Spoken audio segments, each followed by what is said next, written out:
ভূমি চৌহান পড়েছিলেন আহমেদাবাদের তীব্র যানজটের কবলে। এতে তার 10 মিনিট সময় অতিরিক্ত অপচয় হয়।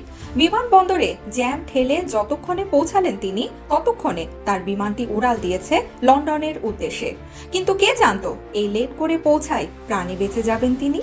বিধাতাও হয়তো চায়নি ভূমি চৌহান সাক্ষী হোক আহমেদাবাদের ভয়াবহ এই বিমান দুর্ঘটনার। আহমেদাবাদ বিমানবন্দর থেকে ব্রিটেনের উদ্দেশ্যে উড্ডয়নের পরপরই ভেঙে পড়া এয়ার ইন্ডিয়ার সেই অভিশপ্ত বিমানেই ওঠার কথা ছিল তার। কিন্তু ভাগ্যক্রমে দেরি হওয়ায় তিনি সঠিক সময়ে বিমানবন্দরে পৌঁছাতে পারেননি। আর এতেই নতুন জীবন পেলেন এই ভারতীয়। যতক্ষণে বিমানবন্দরে পৌঁছালেন ভূমি, ততক্ষণে তার জন্য বন্ধ হয়েছে ইমিগ্রেশনের গেট। বিমানে উঠতে না পেরে ভূমি বিমানবন্দর থেকে গুজরাটের বাড়িতে ফিরে আসেন। দুপুর 1টা নাগাদ তিনি বিমানবন্দর ত্যাগ করেন।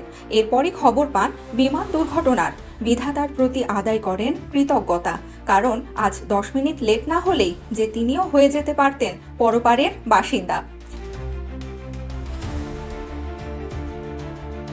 ভূমি চৌহানের এভাবে বেঁচে যাওয়ার খবর প্রকাশ্যে আসতেই তার বাসায় তাকে দেখতে ভিড় করেন অনেকে।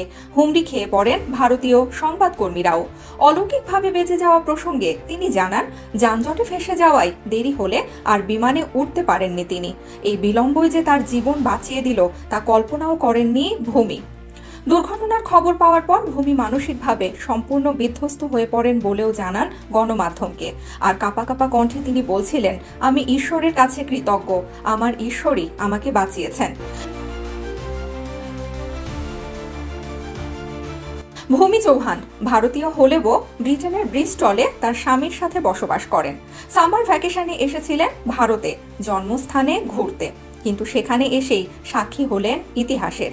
দেরি করে কোথাও পৌঁছানো সবসময় খারাপ চোখেই দেখা হয়, কিন্তু এই দেরি করে পৌঁছানোয় যে এবার প্রাণে বাঁচলেন ভূমি।